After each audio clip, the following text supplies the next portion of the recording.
Hi everyone, today I'm going to tell you about present continuous tense. Present continuous tense বাংলাতে কিভাবে চিনতে হয়, ইংলিশে কিভাবে সেন্টেন্স বানাতে হয়, প্রেজেন্ট কন্টিনিউয়াস টেন্সের সেন্টেন্স স্ট্রাকচার কি এবং প্রেজেন্ট কন্টিনিউয়াস টেন্সের 5টি ব্যবহার নিয়ে এই ভিডিওটিতে আলোচনা করব। ভিডিওটি স্কিপ করবেন না, কারণ এই ভিডিওটিতে আমি 5টি ব্যবহার নিয়ে আলোচনা করব। যদি কোনো প্রেজেন্ট কন্টিনিউয়াস টেন্স নিয়ে ডাউট থেকে থাকে তো ডাউটটি পুরোপুরিভাবে ক্লিয়ার হয়ে যাবে। So without any further do, let's get started. So let's go to my computer screen. তো কিভাবে বুঝবেন যে এটা প্রেজেন্ট কন্টিনিউয়াস টেন্স? ভার্ব বা ক্রিয়াকে বাংলায় উচ্চারণ করতে গেলে ক্রিয়া শেষে তে ছ, তেছি, তেছেন, তেছে, ছ, ছি, ছে, ছেন, ছেন, ছি প্রভৃতির কোনো একটি উচ্চারিত হবে। মানে বাংলা ক্রিয়া শেষে যদি এরকম ভাবে শেষ হয়, বাংলা ক্রিয়াটা যদি এইভাবে উচ্চারণ করা হয়, তেছ, তেছি, তেছেন, তেছে, চয় ছয়, চয় ছয় হর্ষি, চয় ছয় একার, চয় ছয় দন্তন্য, ছয়িকা দন্তন্য ছেন ছি, এরকম থাকলে আমরা বুঝবো এটা প্রেজেন্ট কন্টিনিউয়াস টেন্স। এবার স্ট্রাকচারটা নিয়ে আলোচনা করা যাক। স্ট্রাকচার হচ্ছে সাবজেক্ট, প্রথমে এই সেন্টেন্সে সাবজেক্ট বসবে, যে কোনো সেন্টেন্সে প্রথমে সাবজেক্টই বসে, তারপরে ইজ এম আর ভার্বের সাথে আইএনজি, মানে হচ্ছে ভার্বের যে প্রোগ্রেসিভ ফর্ম, ফোর্থ ফর্মটা, এবং রেস্ট অফ দ্য সেন্টেন্স। এখানে অবজেক্টও বলতে পারেন বা রেস্ট অফ দ্য সেন্টেন্স বলতে পারেন।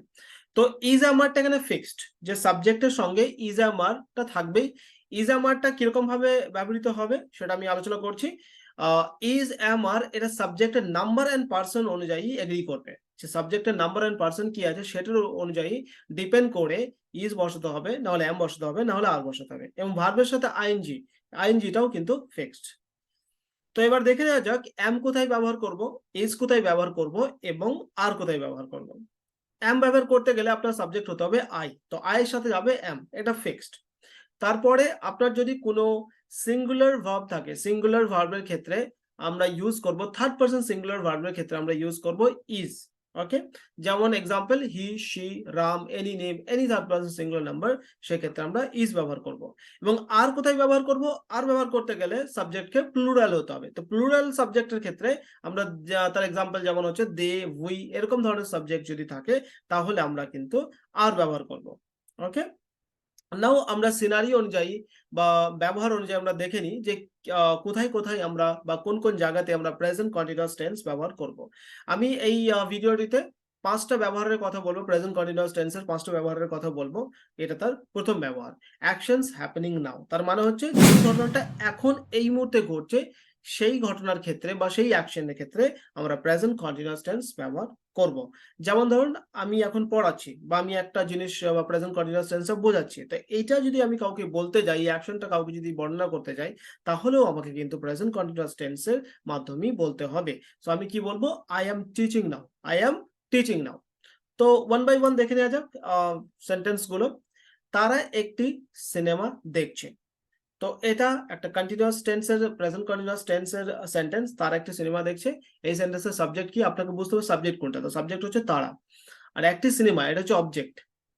বাংলা সেন্টেন্সে অবজেক্ট প্রথমে থাকে, মানে আপনার ভার্বের আগে থাকে অবজেক্ট। ওকে, বা এরকম কোনো মানে এটা একটা সিম্পল সেন্টেন্স। অনেক সময় দেখা যাচ্ছে আপনার সাবজেক্ট একদম লাস্টেও থাকতে পারে, সেন্টেন্সের মাঝেও থাকতে পারে, তো ডিপেন্ড করছে সাবজেক্ট থাকবে। তো এগুলো সিম্পল সেন্টেন্স, সিম্পল সেন্টেন্সে সাবজেক্ট প্রথমে থাকে। তো তারা মানে সাবজেক্ট চিনতে গেলে তারা আপনাকে যেটা বুঝতে হবে সেটা হচ্ছে সাবজেক্ট এর কাজ কি। সাবজেক্টের কাজ হচ্ছে যে অ্যাকশনটা করা, যেই অ্যাকশনটা সেন্টেন্স হচ্ছে সেই অ্যাকশনটা সাবজেক্ট করে, সাবজেক্ট হচ্ছে ডুয়ার।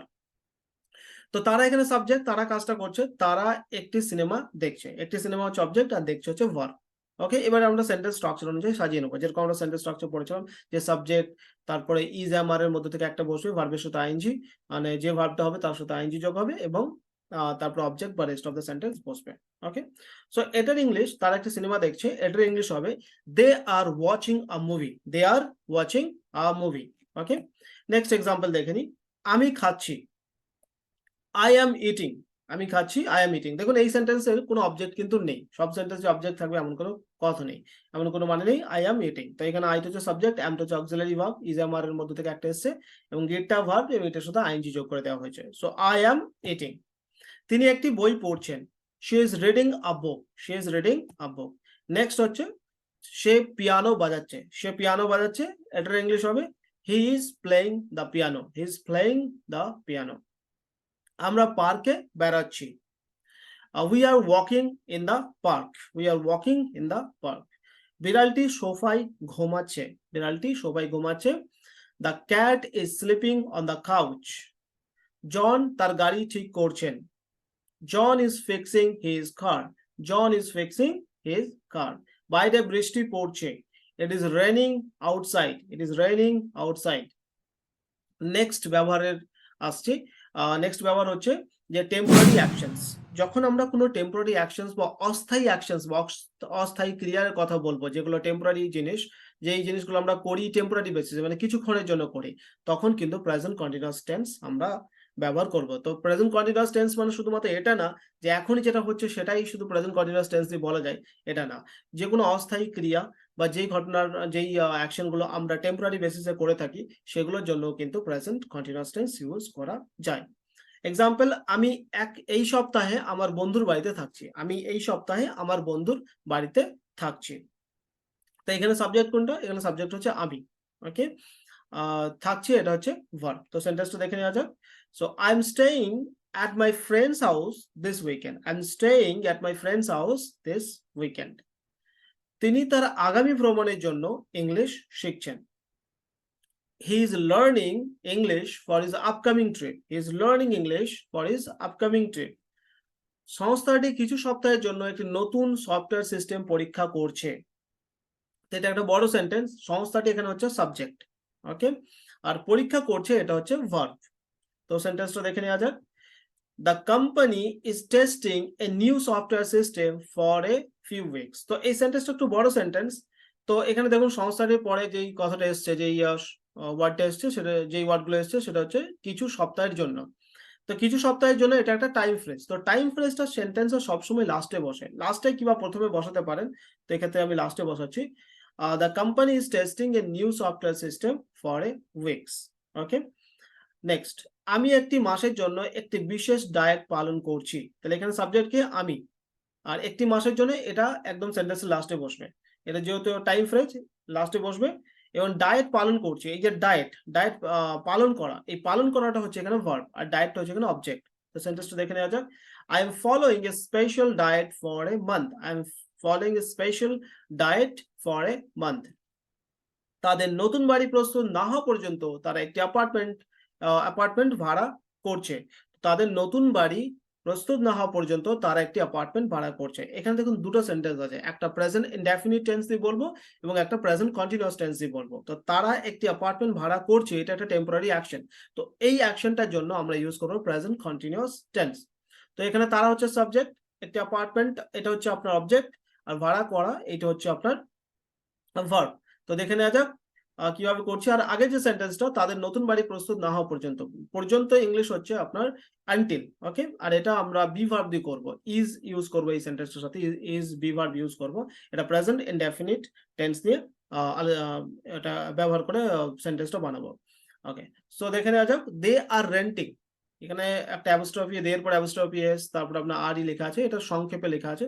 দে আর হবে, they are renting an apartment until their new house is ready. They are renting an apartment until their new house is ready. So they, এই সেন্টেন্সটা কিন্তু they are renting an apartment, এই সেন্টেন্সটা বাংলাতে কিন্তু পরে ছিল, আর until their new house is ready, তো এই সেন্টেন্সটা আগে ছিল, কিন্তু আমি এটা ঘুরিয়ে দিলাম। ওকে, আমার নিজের সুবিধা, আমাদের নিজের সুবিধার জন্য যাতে সেন্টেন্সটা আমরা ভালোভাবে বানাতে পারি। So they are renting an apartment until their new house is ready. Next দেখে নেওয়া যাক। তো নেক্সট ব্যবহার হচ্ছে ভবিষ্যতের ব্যবস্থা। যখন আমরা ভবিষ্যতে কোনো অ্যারেঞ্জমেন্ট, নিয়ার ফিউচারে কোনো প্ল্যান বর্ণনা করি, তখন আমরা প্রেজেন্ট কন্টিনিউয়াস টেন্স দিয়ে সেন্টেন্সগুলোকে ট্রান্সলেট করি। তো প্রেজেন্ট যখন ফিউচারে, যখন নিয়ার ফিউচারের কোনো প্ল্যান বলবো, তখন কিন্তু প্রেজেন্ট কন্টিনিউয়াস টেন্স ব্যবহার করব। এগুলো কিন্তু ফিউচার, স্টিল আমরা প্রেজেন্ট কন্টিনিউয়াস টেন্স ব্যবহার করছি, যেহেতু এটা ফিউচারের প্ল্যান বোঝাচ্ছে, নিয়ার ফিউচারের প্ল্যান। আমি কাল সকালে ক্লায়েন্টের সাথে দেখা করছি। আমি কাল সকালে ক্লায়েন্টের সাথে দেখা করছি। তো এটা হচ্ছে, আমিটা হচ্ছে সাবজেক্ট, আর দেখা করাটা হচ্ছে ভার্ব, আর সকালেটা তো লাস্টে বসবে টাইম ফ্রেজ, ক্লায়েন্টটা হচ্ছে অবজেক্ট বলতে পারেন। সো এখানে হচ্ছে I am meeting with the client tomorrow morning. I am meeting with the client tomorrow morning.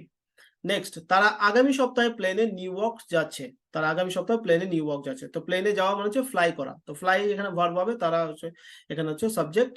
ওকে, আগামীটা লাস্টে বসবে। ওকে, so they are flying to New York next week. They are flying to New York next week. আগামী সপ্তাহে তিনি একটি সম্মেলনে যোগ দিচ্ছেন। So she is attending a conference next week. She is attending a conference next week. আমরা রবিবার পারিবারিক ডিনার করছি। আমরা রবিবার পারিবারিক ডিনার করছি মানে ফ্যামিলি ডিনার করছি। We are having a family dinner on Sunday. We are having a family dinner on Sunday. আমি আগামী বুধবারে একটি ডাক্তারের সাথে দেখা করছি। মানে ডাক্তার দেখাতে যাচ্ছি। তার মানে হচ্ছে ডাক্তারের সাথে দেখা করতে যাচ্ছি বা ডাক্তার দেখাতে যাচ্ছি। So I am seeing the doctor on Wednesday. I am seeing the doctor on Wednesday. তিনি তার নতুন চাকরি আগামী মাসে শুরু করছেন। She is starting her new job next month. She is starting her new job next month. Next ব্যবহারে আসছি। নেক্সট কোন জায়গাতে আমরা প্রেজেন্ট কন্টিনিউয়াস টেন্স ব্যবহার করব, এটা হচ্ছে 4 নম্বর ব্যবহার। Describe something that happens. Describe some things that happen again and again that is annoying. তার মানে হচ্ছে যে কোন একটা জিনিস বারে বারে হয় এবং যেটা খুবই বিরক্তিকর, যে জিনিসটা বারে বারে করে কেউ একজন বা কোন একটা জিনিস বারে বারে হচ্ছে এবং সেটা খুবই বিরক্তিকর, তো তখন আমরা এই প্রেজেন্ট কন্টিনিউয়াস টেন্সটাকে ব্যবহার করব। সে সব সময় ঘরের লাইট জ্বালিয়ে রাখে, তো এটা খুবই বিরক্তিকর, রাইট? সে সব সময় ঘরের লাইট জ্বালিয়ে রাখে। He is always leaving the lights on in the house. He is always leaving the lights on in the house. তো এখানে হয়তো জ্বালিয়ে রাখে ইংলিশ হচ্ছে কিপ, কিন্তু আমরা এভাবে করব না। এভাবে করলে সেন্টেন্সটা শুনতে ভালো লাগবে না, রাইট ইংলিশ হবে না। তো আমরা লিভ ভার্বটা এখানে ইউজ করব, মানে জ্বালিয়ে রেখে দিয়ে চলে যায়, মানে জ্বালিয়ে রেখে ছেড়ে দিয়ে চলে যায়, এরকম টাইপের। So he is always living the lights on in the house, বা ইন দ্য রুমও বলতে পারি, পার্টিকুলার যে কোনো একটা রুমের কথা বললে ইন দ্য রুমও বলা যায়। ওকে, নেক্সট হচ্ছে মিটিং এর সময় সে তার ফোন চেক করছে। এটাও কিন্তু একটা বিরক্তিকর বাজে অভ্যাস। মিটিং এর সময় সে তার ফোন চেক করছে। He is constantly checking his phone during meetings. He is constantly checking his phone during the meeting বা during meetings. তারা সর্বদা আবহাওয়া সম্পর্কে অভিযোগ করে।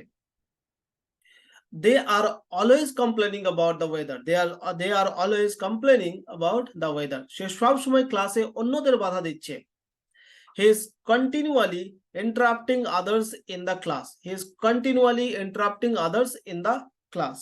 ওকে, এখানে কন্টিনিউয়াসলি বললাম না, এখানে কন্টিনিউয়াসলি মানে একটানা, কন্টিনিউয়াসলি মানে হচ্ছে একটানা, আর কন্টিনিউয়ালি মানে হচ্ছে থেমে থেমে একবার করছে, তারপর আবার কিছুক্ষণ পরে করছে, আবার কিছুক্ষণ পরে করছে, এই জন্য এখানে কন্টিনিউয়ালি ভাবটা ইউজ করলাম। She is continually interrupting others in the class. সে একই প্রশ্ন বারবার করছে। She is repeatedly asking the same questions. She is repeatedly asking the same questions. Now last ব্যবহার হচ্ছে যে জিনিসটা খুব তাড়াতাড়ি চেঞ্জ হয়ে যাচ্ছে, সেক্ষেত্রে আমরা কিন্তু এই প্রেজেন্ট কন্টিনিউয়াস টেন্সটাকে ইউজ করব। খুবই তাড়াতাড়ি চেঞ্জ হচ্ছে বা ইভলভিং সিচুয়েশন। শেয়ার বাজার আরো ওঠানামা করছে। The stock market, শেয়ার বাজার ইংলিশ হচ্ছে stock market, is becoming more volatile. Volatile মানে ওঠানামা করে।